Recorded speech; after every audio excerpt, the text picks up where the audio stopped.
పౌళికి కపాలికి మన్మథ గర్వ పర్వతోన్మూలికి నారదాది మునిముఖ్య మనస్సరసీరుహాళికి అంటారు. 9 లికారములు వేశారు ఆ పద్యంలో.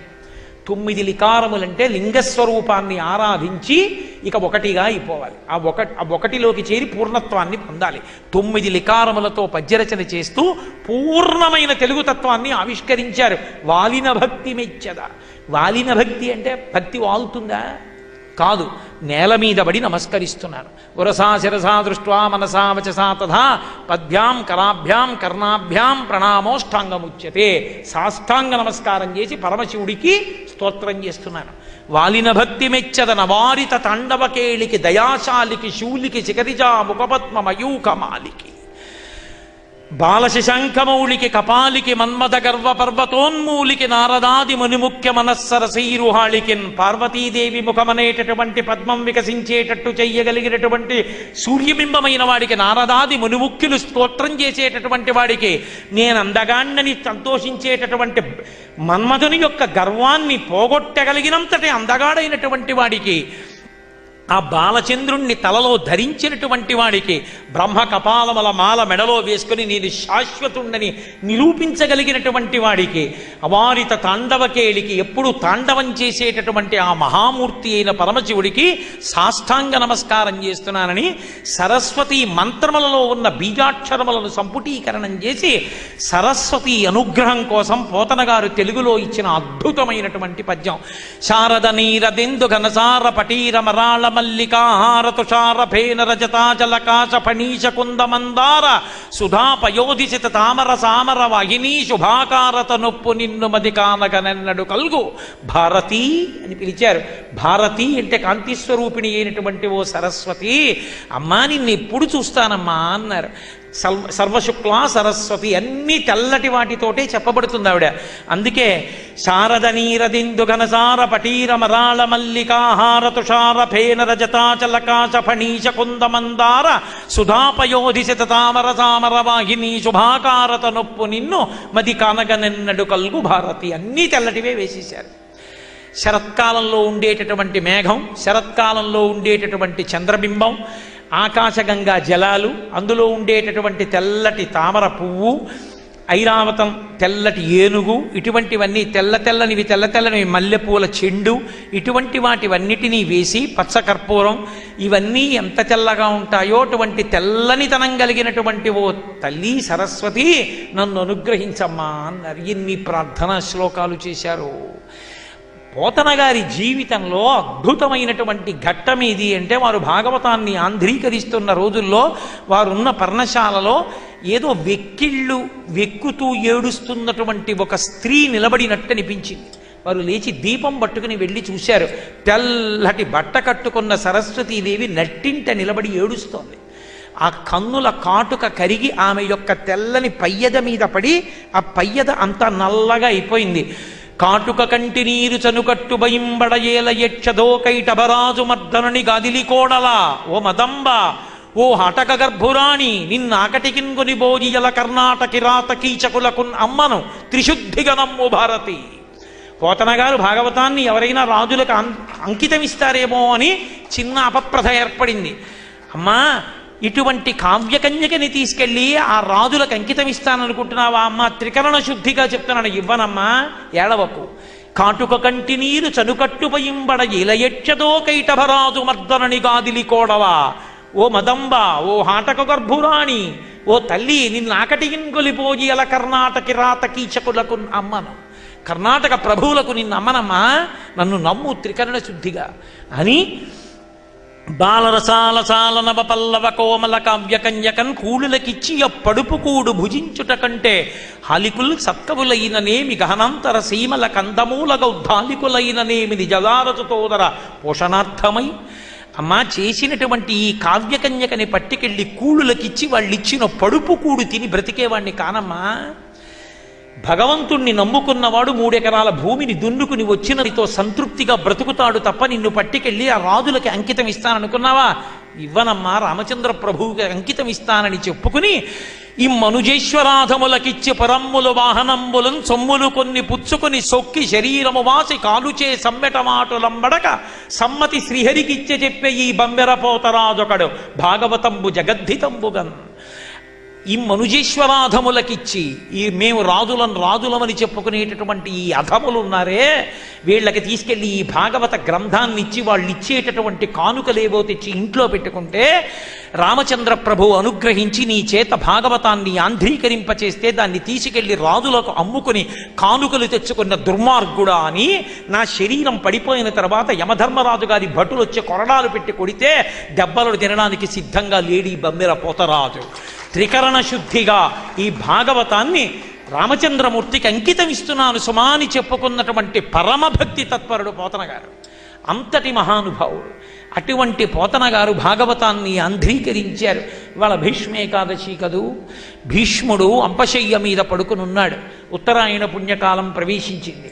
ఇక ఉత్తరాయణ పుణ్యకాలం ప్రవేశిస్తే సంయమీంద్రులైనటువంటి వారు, స్వచ్ఛంద మరణం ఉన్నటువంటి వారు ఉత్తరాయణ పుణ్యకాలం వచ్చే వరకు నిరీక్షించి శరీరం విడిచిపెట్టాలని ధర్మం తప్ప మిగిలిన వాళ్ళకి లేదు. నిజానికి దక్షిణాయనంలో చనిపోయిన వాడు ఏదో అయిపోతాడంటారు. పరమ పొరపాటది కానే కాదు. ఇప్పుడు నేను దాని గురించి వివరణ చేయదలుచుకోలేదు. కానీ పరమభక్తి తత్పరుడైన వాడు ఏ ఆయనంలో వెళ్ళిపోయినా పర్వాలేదు. మరి భీష్ముడు ఎందుకు అలా వేచి ఉన్నాడు అంటే స్వచ్ఛంద మరణం ఉన్నవారు సంయమీంద్రులు ఉత్తరాయణం వచ్చే వరకు ఎదురు చూచి శరీరం వదులుతారు.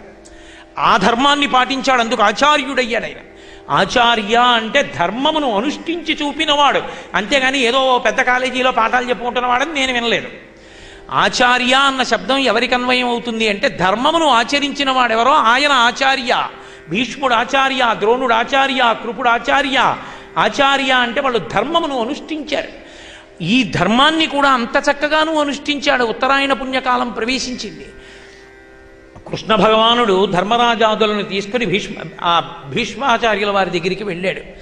ఆయన ఇక శరీర పరిత్యాగం చెయ్యడానికి సిద్ధంగా ఉన్నాడు. ఉండి ధర్మరాజాదులను చూసి అన్నాడు, బహుశः వాంగ్మయంలో ఇంతటి అదృష్టాన్ని పొందినటువంటి మహాపురుషుడు భీష్ముడు ఒక్కడే. ఎందుచేత అంటే ఇవాళ భీష్మేకాదశి కదూ. ఆయనని స్మరించవలసినటువంటి అవసరం ఉంది తప్పకుండా. భీష్ముడికి స్వచ్ఛంద వరం ఉంది. ఎన్నడూ ధర్మము తప్పినటువంటి వాడు కాదు. ధర్మము ప్రాణముగా బ్రతికిన వాళ్ళలో ఒకడు భీష్ముడు. అందుకే ఇప్పటికీ పిల్లలు కలగకపోతే భీష్మాచార్యుల వారికి తండ్రికి తద్దినం పెట్టినట్టు తద్దినం పెడతారు. భీష్మాచార్యుల వారికి తద్దినం పెడితే పుత్ర సంతతి కలుగుతుంది. నీ చెప్పిన ఈ మాట విని సంతానం లేని ఒక దంపతులు భీష్ముడికి తద్దినం పెడితే, భీష్మాష్టమి నాడు తద్దినం పెడితే వాళ్ళకి పుత్ర సంతానం కలిగింది. వాళ్ళు నాకు ఫోన్ చేసి చెప్పారు. నేను ఎందుకు చెప్తున్నానంటే భీష్మాచార్యుల వారి యొక్క శక్తి అటువంటి. ఇప్పటికీ మనుష్య జాతి అంతటి చేత కూడా తర్పణ అందుకునేవాడు భీష్మాష్టమి నాడు భీష్ముడు ఒక్కడే. భీష్మాచార్యుల వారికి తర్పణ ఇస్తారు. అంతటి ధర్మవేత్త, ఆచరణ ఎంత ఉన్నవాడో అంత ధర్మము తెలిసిన్నవాడు. అటువంటి మహాపురుషుడు శరీరాన్ని విడిచిపెట్టేస్తే ధర్మం చెప్పేవాడు ఉండడని ధర్మరాజాదులను తీసుకుని కృష్ణ భగవానుడు వెళ్ళాడు. తన శరీరము నుండి ప్రాణాలు ఉద్గతమైపోతుంటే తన కన్నుల ఎదుట వచ్చి నిలబడినటువంటి పరాత్పరుడి యొక్క రూపాన్ని చూసి పరవశించి స్తోత్రం చేసి ఆయన యందు లయమైపోయినటువంటి మహాపురుషుడు భీష్ముడు. అటువంటి భీష్ముడు కృష్ణ భగవాను చూస్తే చతుర్భుజుడై కనపడ్డాడు. కృష్ణుడు ఆయనకి శంఖచక్ర గదాపద్మములతో దర్శనమిచ్చాడు. ధర్మరాజాదుల వంక చూసి మాట్లాడుతూ ఆయన ఒక మాట అంటాడు, ఏమయ్యా ఈ కృష్ణుడు ఉన్నాడే ఈయన పరాత్పరుడు, కానీ మహామాయావి, ఎవరికి అందడు, ఒక్కొక్కరికి ఒక్కొక్కలా కనపడతాడు. నారదుడే అంటాడు భాగవతంలో, కామోత్కంఠత గోపికల్ భయమునన్ కంసుండు వైరక్రియా సామగ్రిం శిశుపాల ముఖ్య నృపతుల్ సంబంధులై వృష్ణులన్ ప్రేమన్ మీరలు భక్తి మేము ఇది చక్రింగంటి మెట్లైన నుద్ధామధ్యాన గరిష్ఠులైన హరిచందన్ వచ్చు ధాత్రీశ్వర అంటాడు. ఎవరు ఏ భావనతో పట్టుకున్న వాళ్ళందరూ ఆయన ఎందే కలిసిపోయారు. ఈయననే బ్రాహ్మణులు నమ్మారు, ఈయన్నే ఋషులు నమ్మారు, ఈయన్నే చాతుర్వర్ణాలు నమ్మాయి. మేమందరం ఈయనే పరమేశ్వరుడు అవతారమూర్తి అని నమ్మాం. ఓ పాండవులారా, మీరు మీ మేనత్త కొడుకు బావ సచివుడు స్నేహితుడు అన్న భావనతో పరమసఖ్యంతో ఈయనతో మెలిగారు. కానీ ఆయన తత్వంలో ఉన్న గొప్పతనం ఏమిటో తెలుసా? అది భగవత్ తత్వము ఎవరికి అందరానిది. మీరు ఆయనతోనే ఉన్నా ఆయన ఆపదలను కూడా మీకు కల్పించాడు. ఆ ఆపద కలగడం ఎందుకో ఆయనకొక్కడికే తెలియాలి, లోకంలో ఇంకెవరికీ తెలియదు. అది భగవత్తత్వం. మీరు ఆయనను ఆశ్రయించి ఉన్నారుగా.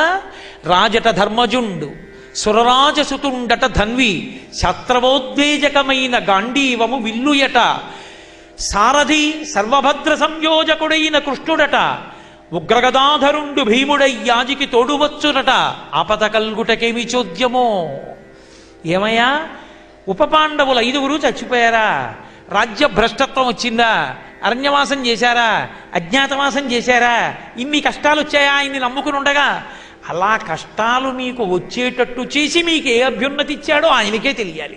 ఇది భక్తుడైన వాడికి ఉండవలసిన లక్షణం. ఓ కష్టం వచ్చింది అంటే ఇంకెందుకండి భగవంతుడు రోజు ప్రదక్షిణం చేస్తాను నాకు ఈ కష్టం ఇచ్చాడన్నవాడు కాడు. భగవంతుడు ఈ కష్టం ఇచ్చి ఈ కష్టాన్ని అనుభవించిన కారణం చేత నా యందు ఏ పరిణితిని కల్పించి ఆ పరిణితి చేత నేను ఏ ఉన్నతమైనటువంటి స్థానాన్ని పొందడానికి అర్హతని నాకు కల్పిస్తున్నాడోనన్న ప్రసాద బుద్ధితో అనుభవించిన వాడెవడో వాడు మహాభక్తుడు. అది భీష్మతత్వం. కాబట్టి రాజట ధర్మజుండు, రాజు ధర్మరాజా, సురరాజసుతుండట ధన్వి, ఇంద్రుడి యొక్క కుమారుడు అర్జునుడా, శత్రవోద్వేజకమైన గాంధీవము విల్లుయట. దాని టంకారం వింటే చాలు కొన్ని లక్షల మంది ముక్కుల వెంట నోళ్ల వెంట రక్తం కక్కుకు చచ్చిపోతారు. అటువంటి గాంధీవం అర్జునుడికి విల్ల. సారథి సర్వభద్ర సంయోజకుడైన చక్రియట, సమస్త లోకములను కాపాడగలిగినటువంటి సుదర్శన చక్రధారి అయినటువంటి శ్రీకృష్ణ భగవానుడు వీళ్ళకి సారథి. ఉగ్రగదాధరుండు భీముడయ్యాజికి తోడువచ్చునట, ఉగ్రమైనటువంటి స్వరూపంతో గద ధరించి తిప్పుతూ వచ్చేటటువంటి భీముడు ఇప్పుడు ధర్మరాజు పక్కన ఉంటాట. ఇన్ని ఉన్నటువంటి వాళ్ళకి ఇన్ని కష్టాలు ఎందుకు వచ్చాయో, ఆపద కల్గుటకేమి చోద్యమో. ఈ కృష్ణుడు ఆ ఆపదల్ని మాత్రం ఎందుకు గట్టెక్కించలేదో. అసలు ఏ ఆపద నుంచి గట్టెక్కించలేదా? ఎన్నో ఆపదల నుంచి గట్టెక్కించాడు. ఈ ఆపదలు మాత్రం ఎందుకు ఉంచేశాడు అంటే, అన్నీ గట్టెక్కించిన వాడు ఇది గట్టెక్కించలేదంటే ఎక్కించకపోవడం వెనక కూడా ఏదో అనుగ్రహం ఉంది. ఎక్కించడంలో అనుగ్రహం ఉంది, ఎక్కించకపోవడంలో అనుగ్రహం ఉంది. ఆయన తత్వం ఏమిటో ఆయనకే తెలియాలి. ఆయన తత్వం ఒకరికి తెలుస్తుందా? అదయ్యా భగవానుడంటే, అదయ్యా కృష్ణుడంటే. ఏమి మాట్లాడతాడండి భీష్ముడు అని ధర్మరాజు వంక తిరిగన్నాడు.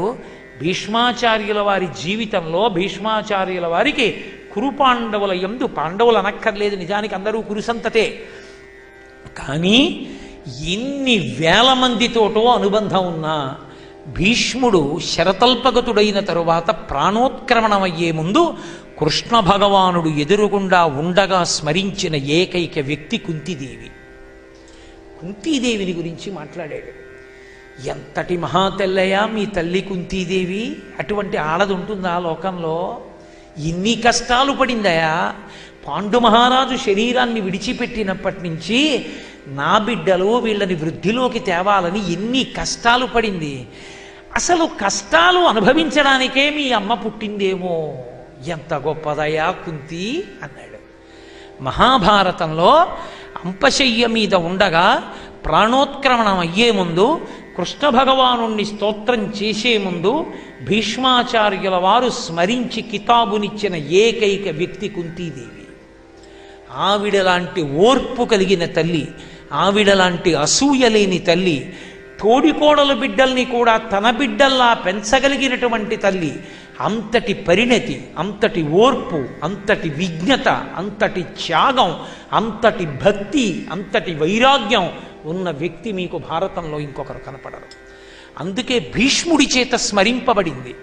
ఆ కుంతిదేవిని స్మరించి కృష్ణ భగవానుడి వంక చూసి ఎదురుగుండా పరాత్పరుడు రాశీభూతమై కరచరణాదులతో నిలబడి ఉండగా కృష్ణుడి వంక చూసి స్తోత్రం చేసి ఆయనను యందు కలిసిపోయినటువంటి అదృష్టాన్ని పొందిన మహానుభావుడు భీష్మాచార్యుల వారు. ఆమె ఆ కృష్ణుడి వంక చూసి అంటాడు, ఎవరో తెలుసా ఈ కృష్ణుడు? మీరు బావ అనుకుంటున్నారు, సచివుడు అనుకుంటున్నారు, కానీ ఆ కృష్ణుడు ఎవరో మహాపురుషులకు అర్థం కాలేదు.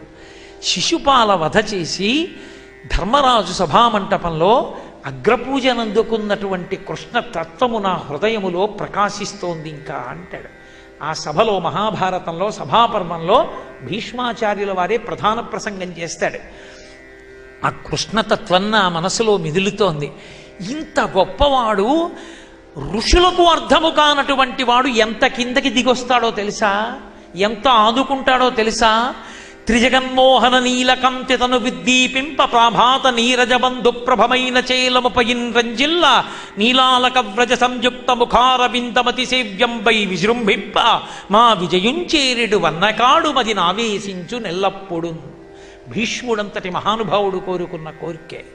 త్రిజగన్మోహన నీలకంతి తను ఉద్దీపింప, 3 లోకములను ప్రకాశింపచేయగలిగినటువంటిది, 3 లోకములను ప్రకాశింపచేసి అందరినీ ఆకర్షించగలిగినటువంటి నల్లని కాంతి తన శరీరమునందు నిక్షేపించుకున్నటువంటి వాడు. ఎందుకని? అది శాశ్వతత్వానికి ప్రతీక. ఈ లోకంలో ఏవైనా సరే చిట్ట చివరి స్థితికి వెళ్ళిపోయాయి అనడానికి గుర్తు ఏమిటంటే నలుపు తెలుపు.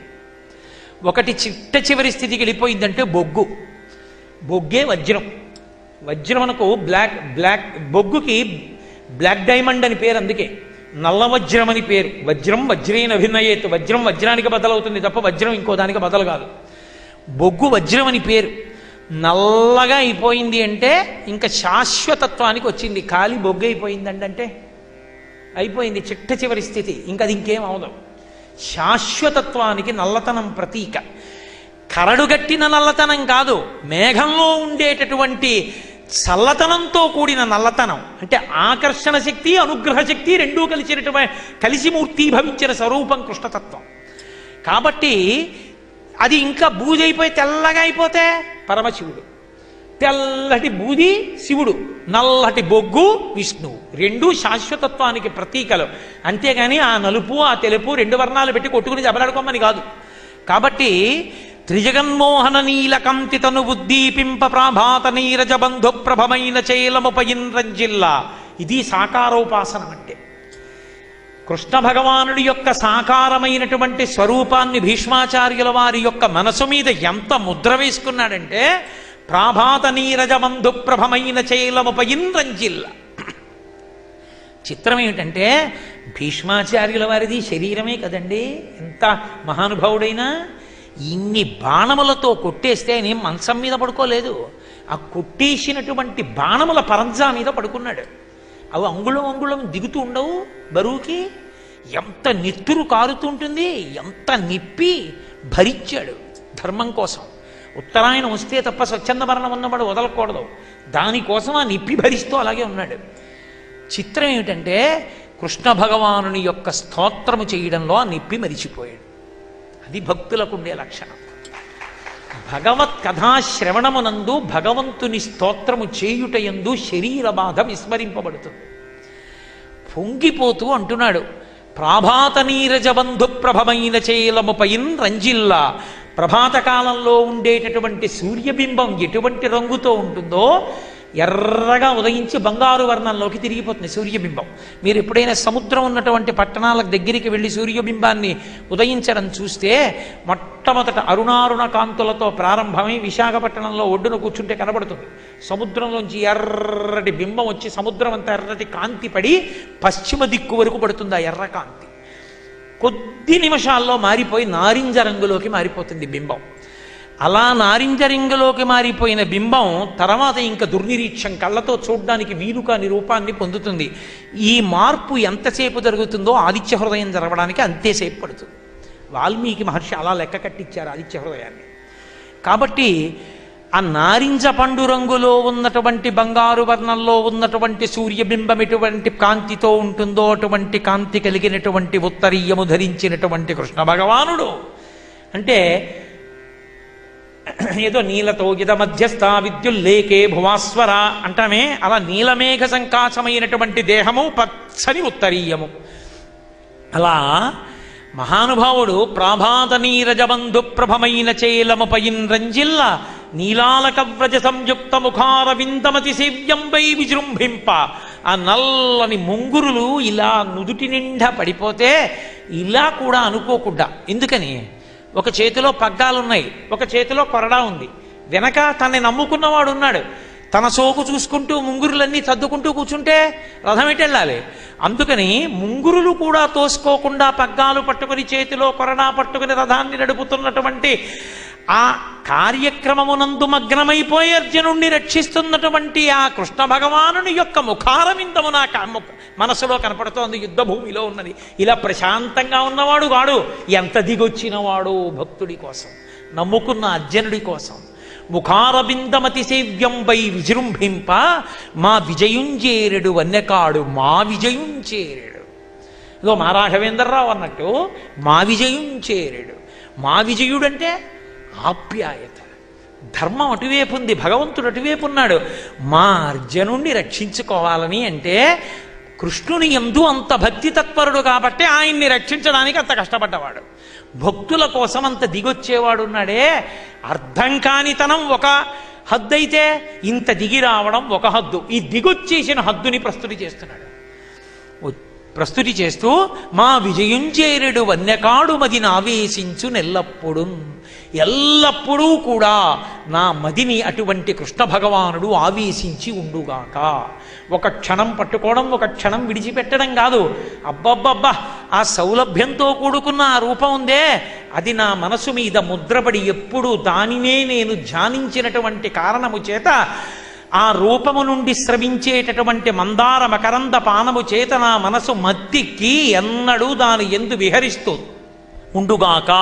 అంబుజోదర దివ్యపాదార వింద చింతనామృతపాన విశేషమత్త చిత్తమేరీతి ఇతర విషయంబు చేరనేర్చు వినుత గుణశీల మాటలు వేయునేలా అంటాడు ప్రహ్లాదుడు.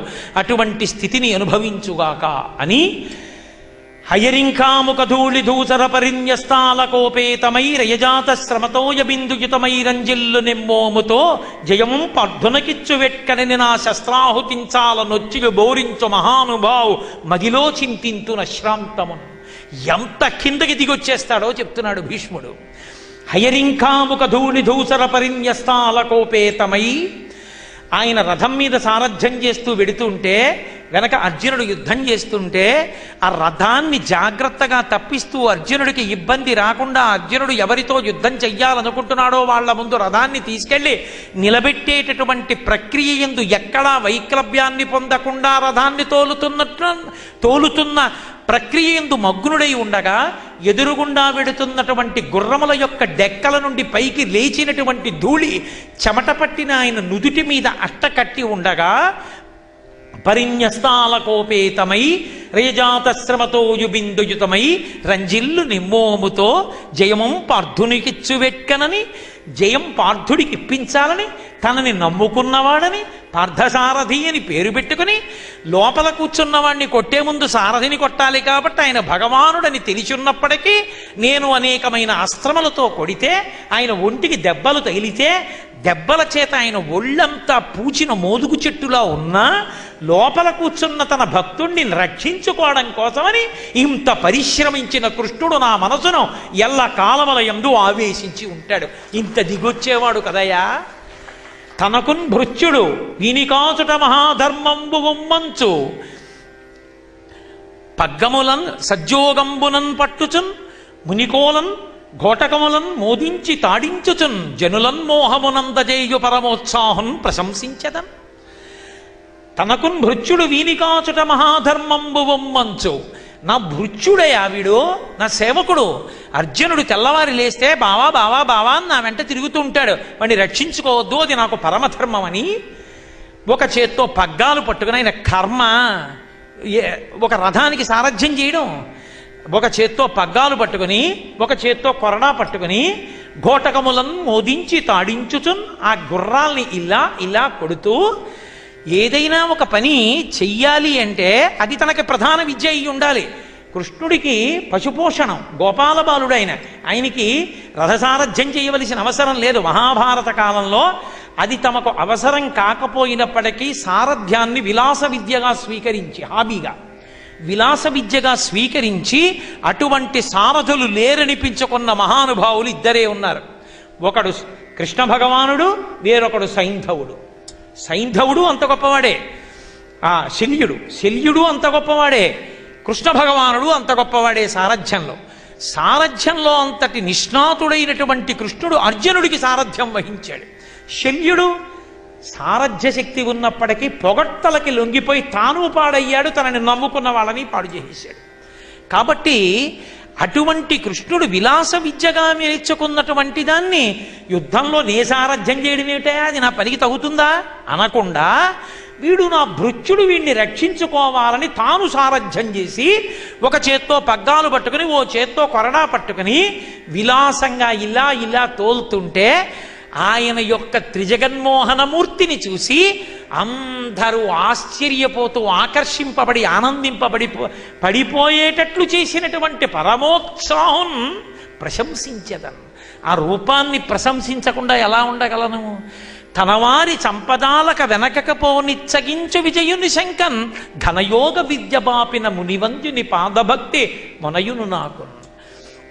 వీళ్ళందరూ నా వాళ్ళు, వీళ్ళని నేను ఎలా చంపుతానని తీరా యుద్ధానికి వచ్చిన తరువాత కురువీరులందరినీ చూసి అబ్బెబ్బే కాదు కాదు నేను వెళ్ళిపోతానని చెప్పి లుప్త పిండోదక క్రియాహ, వీళ్ళకి పిండం పెట్టేవాడు ఉండడని అక్కర్లేని వేదాంతం జ్ఞాపకం తెచ్చుకొని ఏదో ధర్మాన్ని విడిచిపెట్టి ఏదో భ్రాంతి బుద్ధితో కూడుకున్నవాడై యుద్ధభూమి నుంచి వెళ్ళిపోవడానికి సిద్ధపడినటువంటి అర్జునుడికి యుద్ధభూమిలో భగవద్గీత బోధ చేసి దాని వలన నష్టో మోహ స్మృతిర్లబ్ధ అనిపించి మోహాన్ని పాడు చేసి మళ్ళీ స్మృతి కలిగేటట్టు చేసి యుద్ధభూమిలోకి తీసుకొచ్చి యుద్ధం చేయించి ప్రస్థానత్రయంలో ఒకటైన భగవద్గీతని అందించినటువంటి మునిశ్రేష్ఠుల చేత నమస్కరింపబడినటువంటి పాదద్వందము కలిగినటువంటి కృష్ణ భగవానుని యొక్క భక్తి నాకు నిరంతరము కలుగుగాక.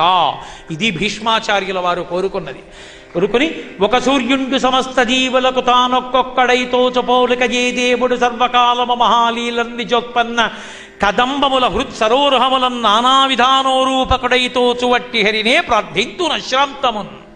ఒక సూర్యుండు సమస్త జీవులకు, ఒక సూర్యుడు ఒక్కడే, కానీ ఆ ఒక్కడైనటువంటి సూర్యుడు ఇంతమందికి నాకో సూర్యుడిగా వాడికో సూర్యుడిగా వాడికో సూర్యుడిగా వాడికో సూర్యుడిగా కనబడుతున్నట్టు ఇన్ని ప్రాణులను నిర్మించి సృజించినటువంటి పరమాత్మ మళ్ళీ ప్రతి ప్రాణి యొక్క హృదయ కుహరమునందు తాను ప్రవేశించి ఉన్నాడు. అంతమంది సూర్యులుగా కనబడినట్టు ఇంతమంది ప్రాణుల యొక్క హృదయ కుహరములలో చేరినటువంటి ఆ కృష్ణ భగవానుడి యొక్క పాదార విందములకు నేను నిరంతరము నమస్కరించుతున్నాను అని చెప్పి అసలు కృష్ణ తత్వమునందు కృష్ణుడు క్రిందికి ఎంత దిగి వచ్చేస్తాడో చెప్తాడు భీష్ముడు. చెప్తూ మహానుభావుడు అంటాడు, ఆయన ఆ ఎదురుగుండా ఉన్నటువంటి భీష్మాచార్యుల వారితో యుద్ధం చేస్తున్నాడు. ఆ యుద్ధం చేస్తుంటే భీష్ముడు వేసినటువంటి బాణ పరంపరలకి అర్జునుడు తిరిగి సమాధానంగా బాణాలు వేయలేకపోతున్నాడు. అన్ని బాణాలు కుప్పించేస్తున్నాడు భీష్ముడు. చూశాడు వెనక్కి తిరిగి, అర్జునుడు వేయలేకపోతున్నాడు, వచ్చి బాణాలు పడిపోతున్నాయి. తనని నమ్ముకున్నవాడు వెనక కూర్చొని ఉన్నాడు, ఏం చెయ్యాలి ఆలోచించాడు. వెంటనే ఒకానొకప్పుడు మహాభారత యుద్ధం ప్రారంభం అవుతుండగా కృష్ణ భగవానుడు ప్రతిజ్ఞ చేశాడు, నేను ఆయుధం పట్టుకోను, ఒక్క సారథ్యమే చేస్తానన్నాడు. భీష్మాచార్యుల వారి దగ్గరికి వెళ్ళి చెప్పారు. ఆయన అటు సర్వసైన్యాధిపతి దుర్యోధనాదుల వైపు, అయ్యా అటువైపు కృష్ణ భగవానుడు ప్రతిజ్ఞ చేశాడు ఆయుధం పట్టుకోట, ఒక్క సారథ్యం చేస్తాట. భీష్మాచార్యుల వారు అన్నారు, నేను ప్రతిజ్ఞ చేస్తున్నాను, కృష్ణ భగవానుడి చేత ఆయుధం పట్టిస్తానన్నాడు. కృష్ణుడు భగవానుడని భీష్ముడికి తెలియదా? తెలుసు. తెలుసున్న భీష్ముడు ఎలా ప్రతిజ్ఞ చేశాడు అంటే తనని నమ్ముకున్న వారి కోసం ఎంత కిందికి దిగొచ్చేస్తాడో లోకానికి నిరూపించి చూపించి తాను తరించిపోవాలనుకున్నాడు భీష్ముడు. ఇప్పుడు ఆయుధం పట్టిస్తానన్నాడు భీష్ముడు, పట్టనన్నాడు కృష్ణుడు. యుద్ధం ప్రారంభమై కృష్ణుడు సారథి, అర్జునుడు రథి వెనకనున్నాడు. విపరీతంగా బాణాలు గుప్పించేశాడు భీష్మాచార్యుల వారు. వెళ్ళి పడిపోతున్నాయి మీద, నిగ్రహించలేకపోయాడు అర్జునుడు. వెనక్కి తిరిగి చూశాడు, అటు నుంచి వస్తున్నవే ఇటు నుంచి వెడుతున్నవి లేవు ఎక్కువ. చూశాడు, ఒళ్ళంతా గాయాలతో ఉన్నాడు. అరేరేరే, రక్షించాలని పార్థసారథి అని పేరు పెట్టుకొని నేను సారథ్యం చేస్తుండగా నన్ను నమ్ముకున్నవాడి నీ దెబ్బలు తినడమా? తనని తాను మరిచిపోయాడు, తను చేసిన ప్రతిజ్ఞ మరిచిపోయాడు, ఆయుధం పట్టనన్న విషయము మరిచిపోయాడు.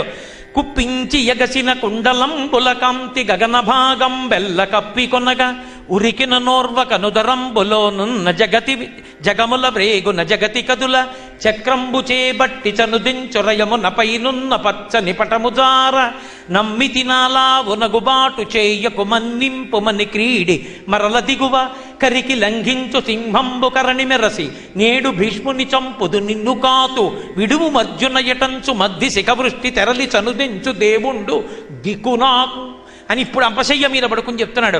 ఆ రోజున నేను బాణ పరంపరలతో కొట్టేస్తుంటే అర్జునుణ్ణి తను చేసిన ప్రతిజ్ఞ కూడా మర్చిపోయి అర్జునుణ్ణి రక్షించుకోవడం కోసమని పగ్గాలు విసిరవతల బారేసి చేతిలో ఉన్న కొరడా విసిరేసి రథం ఆపేసి రెండు పక్కలా ఉన్న కర్రలు పట్టుకుని ఒక్క దూకు కిందకి దూకేశాడు కృష్ణుడు.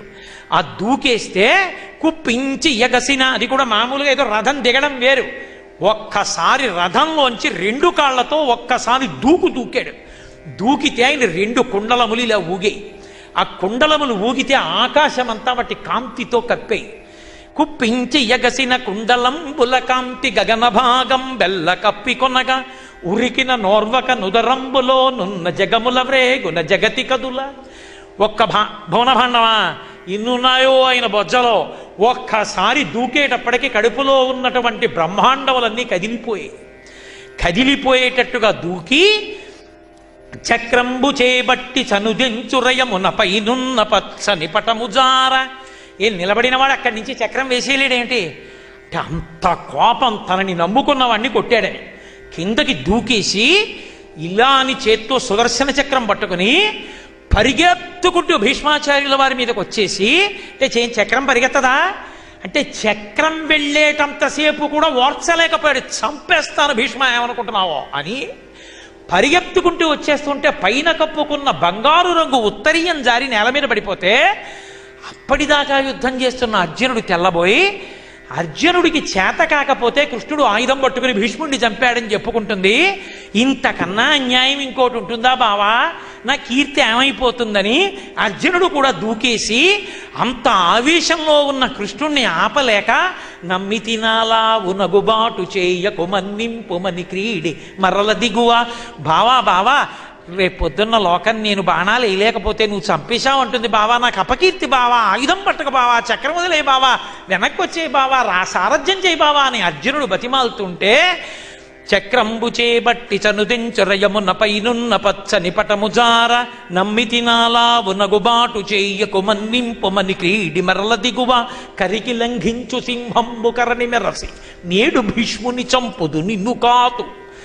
ఏమిటనుకుంటున్నాడు రా, రథంలో కూర్చుని నీ మీద ఇన్ని బాణాలు వేస్తాడా, చంపి అవతల బారేస్తాను. ఈ భీష్ముడిని ఏమనుకుంటున్నాడు, స్వచ్ఛంద మరణం అడ్డొస్తుందో ఏం అడ్డొస్తుందో చూస్తాను, చంపేస్తాను ఇవ్వాలని చక్రం పట్టుకుని ఏనుగు యొక్క కుంభస్థలం మీదకి దూకేటటువంటి సింహం ఎలా దూకుతుందో అలా నా మీదకి వచ్చేస్తుంటే అర్జునుడు బతిమాలుతుంటే ఆ రోజున అర్జునుడి కోసమని మళ్ళీ వెనక్కి తిరిగి వెళ్ళిపోయి తన ప్రతిజ్ఞ కూడా మర్చిపోయి అర్జునుడిని రక్షించడానికి దూకేసి నా మీదకొచ్చేసినటువంటి కృష్ణుడు యొక్క భక్త పరాధీనత ఎలా మరిచిపోతాను. కరికి లంఘించు సింహంబు కరణి మెరసి నేడు భీష్ముని చంపుదు నిన్ను కాతు విడువు మధ్యున యటంచు మధ్య శిఖవృష్టి తెరలి చనుదించు దేవుండు దిక్కు నాకు. అర్జునుణ్ణి కాపాడడానికి వచ్చిన ఆ దేవుడున్నాడే వాడే నాకు దిక్కు, వాడి ఎందే నేను కలిసిపోతాను, వాడు నా మనసును ఆవేశించుగాక, ఆఖరి సమయమునందు నా మనసు ఎందు ఏదీ కదలకుండుగాక అని ప్రార్థన చేసి కాలి బొటన వేలి నుంచి ప్రాణశక్తిని ఉపసంహారం చేసి ఊర్ధ్వముఖ చలనం చేయించి తనలో ఉన్నటువంటి ప్రాణవాయువుని పైకి తీసి కృష్ణ భగవానుడి యందు ఐక్యం చేసి తరించిపోయినటువంటి మహానుభావుడు భీష్మాచార్యుల వారు. ఇవాళ భీష్మేకాదశి అని ప్రత్యేకంగా ఈ భీష్మ స్తుతిని నా ప్రసంగంలోకి తీసుకొచ్చాను. ఒక్క మాట చెప్పి పూర్తి చేసేస్తాను. ఇందాక అన్నాను కదూ, భీష్ముడంతటి వాడు కుంతీదేవిని స్తుతించాడని. ఇన్ని కష్టాలు పడిందో నా తల్లి భారతంలో, ఆవిడ పడిన కష్టాలు ఎవరూ పడరు. ఎన్ని రకాల కష్టాలు ఉంటాయో అన్ని రకాల కష్టాలు పడింది ఆవిడ. ఇన్ని కష్టాలు పడింది. మొట్టమొదట ఒక మహారాజుకి జన్మించింది. ఓర్పు కలిగిన పిల్ల కుంతిభోజుడు పెంచుకున్నాడు. కుంతి అని నామకరణం పొందింది. దుర్వాసో మహర్షి వచ్చారు. తీరా దుర్వాసో మహర్షి వస్తే క్రోధం కలిగినటువంటి వాడు ఎవరు సేవ చేస్తే ఎవరిని శపిస్తాడో అని ఈ చిన్నపిల్లని సేవకు పంపారు. అహర్నిశలు సేవ చేసింది. ఆఖరణ ప్రీతి పొందినటువంటి దుర్వాసో మహర్షి, నువ్వు ఎవరిని కోరుకుంటే ఆ దేవత వచ్చి సంతానం ఇస్తాడన్నారు. తెలియక చిన్నపిల్ల సూర్యభగవాను ఉపాసన చేసింది. సహజ కవచకుండలములతో పిల్లవాడు పుట్టాడు. కన్యని పిల్లవాడిని ఎలా పెంచుతానని మందసంలో పెట్టి నదిలో విడిచిపెట్టేసింది. నా కొడుకని చెప్పుకోలేకపోయింది. పాండురాజుకు భార్య అయింది. పోనీ సంతోషం మిగిలిందా? సవతి మాద్రిని తీసుకొచ్చాడు. సరే అని సరిపెట్టుకుంది. పాండురాజు తపస్సుకెళ్ళాడు. వెళ్ళి ఏదో ఒక మృగాన్ని వేటాడాడు. భార్యాసంగమం చేత మరణిస్తామన్నారు. మాద్రిని కామంతో కలవబోయాడు. ఆయన మరణించాడు.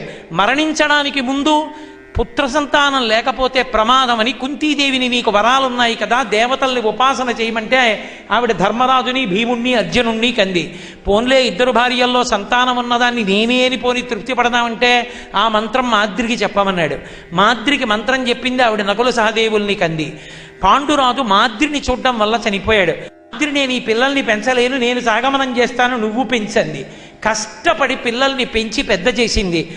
ఎక్కడో లాక్షాగృహంలో పెట్టి కాల్చేశారు. కష్టపడి తీసుకొచ్చి భిక్షాటన చేయించి బకాసుర మధ అయిపోయిన తరువాత ద్రౌపదీదేవి వివాహం ఆడి పాండవులు మళ్ళీ రాజ్యాన్ని పొందారని సంతోషించింది. వెళ్ళి జ్యూత క్రీడ యందు ఆ రాజ్యాన్నంతటినీ పోగొట్టుకుని మళ్ళీ పునర్జ్యూతంలో అజ్ఞాతవాస అరణ్యవాసాలు చేయడానికి పాండవులు ద్రౌపదీదేవితో వెళ్ళిపోతే దుర్యోధనుడి ఇంట్లో ఉంటే అతను అనేటటువంటి మాటలు భరించలేనని విదురుడి ఇంటిలో ఉండిపోయింది. పాండవులు తిరిగి వచ్చారు.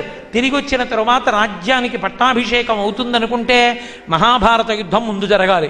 మహాభారత యుద్ధంలో కర్ణుడు చెలరేగితే పాండవులు తట్టుకోలేరని అర్ధరాత్రి శిబిరానికి వెళ్ళి, నేను నీ తల్లిని, పాండవుల్ని చంపద్దని అడిగింది. అమ్మాయి ఇన్నాళ్ళకి కొడుకు గుర్తొచ్చాడా, అర్జునుణ్ణి తప్ప మిగిలిన నలుగురిని వదిలేస్తానన్నాడు. అన్నాడు కాబట్టి చేతికి చిక్కినా వదిలేశాడు.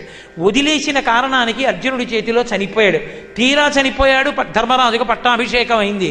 ఒక పక్క ధృతరాష్ట్రుడు కూర్చున్నాడు, ఒక పక్క ధర్మరాజు కూర్చున్నాడు. ఒక్కొక్క పేరు చదువుతున్నారు. నావాడు నావాడని దుర్యోధనుడు నువ్వులు నీళ్లు విడిచిపెట్టాడు. నావాడు నావాడని ధర్మరాజు విడిచిపెడుతున్నాడు. కర్ణుడి పేరు చదివారు. నావాడు కాడన్నాడు ధృతరాష్ట్రుడు, నావాడు కాడన్నాడు ధర్మరాజు. అయ్యో, నా కొడుకు చిట్ట చివరికి తమ్ముళ్ల కోసం మరణించి నువ్వులకి నీళ్ళకి నోచుకోలేదని నీ అన్నరా అని చెప్పింది. ఎంత పని చేశావమ్మా, అన్నయ్యని చంపేశాం, ఆడదాని నోట నువ్వు గింజనాలినంతసేపు నిజము దాగకుండుగా కానీ ధర్మరాజు శపించాడు. తన బిడ్డలు చచ్చిపోయారు, పాండుపుత్రులు బతికారన్న కోపంతో కుంతీదేవి కళ్ళకి కట్టుకున్న కట్టు కొద్దిగా కిందకి జారింది. తీవ్రమైన చూపులు చూసింది. అవి కాళ్ల మీద పడినందుకు ధర్మరాజు కాళ్ళు కాలిపోయాయి. మళ్ళీ ఎప్పుడు తన కొడుకులు చనిపోయారు, పాండుపుత్రులు బతికున్నారని గుర్తొచ్చి ఏ శాపం ఇస్తుందోనని మళ్ళీ ధృతరాష్ట్రుడికి, గాంధారికి సేవ చేయడానికి అరణ్యవాసానికి వెళ్ళిపోయింది. చివరికి కార్చిచ్చులో ప్రాణం విడిచిపెట్టింది. ఇన్ని కష్టాలు పడింది కుంతీదేవి. నేనేదో విహంగ వీక్షణంగా చెప్పాను. అటువంటి కుంతి కృష్ణ భగవానుణ్ణి చూసి ప్రార్థన చేస్తుంది. అందులో 2 పద్యాలు మాత్రమే చెప్తాను. అందులో అంటుంది, శ్రీకృష్ణ యదుభూషణ నరసఖ శృంగార రత్నాకర లోకద్రోహి నరేంద్ర వంశదహన లోకేశ్వర దేవతానీక బ్రాహ్మణ గోహరణ నిర్వాణ సంధాయక నీకు మృక్యద త్రుంపవే భవలతల్లి చానుకంపానిధి అంది. కృష్ణ భగవానుణ్ణి పిలుస్తూ, మహానుభావ, ఒక రోజున ఉలూకల బంధనంలో అమ్మ నిన్ను రోటికి కట్టేస్తే దొంగ ఏడుపు ఏడుస్తూ కృష్ణ కళ్ళు నిలుముకుంటూ ఏడిచావుట. నీ ఆ రూపం తలుచుకుంటే నాకు ఆశ్చర్యంగా ఉంటుంది. అందరి భవబంధములను కోయగలిగినటువంటి వాడివి అమ్మ నడువుకి కట్టిన కట్టు విడిపించుకోలేని వాడిలా ఆ రోజు నటించి ఏడిచావా? కృష్ణ, నువ్వు పూర్ణ పురుషుడు అంటారు, అవతారం అంటారు, పరిపూర్ణావతారం అంటారు, అర్థం కావంటారు, భగవానుడు అంటారు. నువ్వు గోగణముల యొక్క, బ్రాహ్మణుల యొక్క, సత్పురుషుల యొక్క ఆర్తి తీర్చడానికి ఈ లోకమునందు అవతరించినటువంటి వాడివి. అటువంటి కృష్ణ, నాకు ఈ భవ లతలను కోసి ఇంకా నాకు ఈ సంసార వ్యామోహం పోయేటట్టు చేయవయ్యా అంది. ఎంత గొప్ప ప్రార్థన చేసిందో! ఎన్నాళ్ళు ఈ సంసారం, పిల్లలు, ఈ వ్యామోహం. యాదవులందు పాండు సుతులందు నాకు మోహ విచ్ఛేదము చెయ్యుమయ్యా. ఘనసింధువు చేరిడి గంగభంగి నీపాద సరోజ చింతనముపై అనిశము మదీయ బుద్ధియ చాదర వృత్తితో గదియగనట్లు చెయ్యగదయ్య ఈశ్వరా. ఎంత గొప్ప వరం అడిగిందో! కృష్ణ, ఇంకా చాలయ్యా, యాదవులందు పాండుసుతులందు నాకు మోహ విచ్ఛేదము చెయ్యుమయ్య నధీశ్వర. ఓ ఈశ్వర, ఇక యాదవులు, నువ్వు నా మేనల్లుడు యాదవులు బంధుత్వాలు నాకొద్దు. పాండుసుతులు కూడా నా కొడుకులు ఈ పిచ్చి నాకొద్దయ్యా కృష్ణ. ఈ పిచ్చి పెట్టుకుని ఎన్నాళ్ళయా ఈ సంతానం, వీళ్ళ యోగక్షేమాలు, ఇక నేనెప్పుడు భగవంతుణ్ణి పట్టుకోను గట్టిగా. వద్దు, నాకు ఈ భవలతలు కోసేసి ఘనసింధువు చేరిటి గంగభంగి నీపాద సరోజ చింతనముపై అనిశము మదీయ బుద్ధి అచ్చాదర వృత్తితో గదియగనట్లు చేయగదయ్య ఈశ్వర. ఎక్కడో పుడుతుంది గంగానది హిమాలయ పర్వతాల్లో. ఎవరు దారి చూపించారు సముద్రానికి? అది వెళ్ళిపోతున్నప్పుడు ఒక ముళ్ళ చెట్టు వీపు గీరుతుంది వంగి. ఆగిపోయిందా బాధపడి? ఒక మహాత్ముడు స్నానం చేశాడు, ఆగిపోయిందా? ఇంకొకరు మలమూత్ర విసర్జన చేశారు, కుందిందా? దేనికి కూడా స్తోత్రానికి అవమానానికి లొంగకుండా నడిచి ప్రవహించి వెళ్ళి చిట్ట చివరికి సముద్రమునందు చేరిపోయినటువంటి గంగభంగి నా బుద్ధి ఎప్పుడు నీ గురించే ఆలోచించి చిట్ట చివరికి నీయందే నేను చేరిపోయేటటువంటి అనుగ్రహాన్ని కృష్ణ నాకు కల్పించవయ్యా అని అడిగింది. అంతటి వైరాగ్యాన్ని పొందింది మహాతల్లి. అటువంటి కుంతి ప్రార్థన, అటువంటి భీష్మ ప్రార్థన, అటువంటి భాగవతంలో ఉన్నటువంటి ప్రతి పద్యం కంఠగతం కావాలి. అన్ని కాకపోయినా కనీసం కుంతీదేవి ఆ భీష్మాచార్యుల వారు చేసినటువంటి పద్యాలైనా కంఠగతాలై ఉండాలి. మందార మకరందంతో కూడుకున్నటువంటి అద్భుతమైన పద్యాలతో పోతన గారు మన కొరకు ఆంధ్రీకరించి ఇచ్చినటువంటి భాగవతం. కాబట్టి రేపటి రోజున మళ్ళీ తిరిగి 6:30 మనం కలుసుకున్నప్పుడు మళ్ళీ భాగవతంలో కృష్ణ భగవానుడు నా చేత పలికించినంత మేర పలుకుతాను. మంగళాశాసన పరై మదాచార్య పురోగమై సర్వైశ్చ పూర్వైరాచార్యై సత్కృతాయాస్తు మంగళం. మంగళం కోసలేంద్రాయ మహనీయ గుణాత్మనే చక్రవర్తి తనూజాయ సర్వభౌమాయ మంగళం. ఉమాకాంతాయ కాంతాయ కామితార్థప్రదాయినే శ్రీగిరీశాయ దేవాయ మలినాథాయ మంగళం. సర్వం శ్రీ ఉమామహేశ్వర పరబ్రహ్మార్పణమస్తు. స్వస్తి.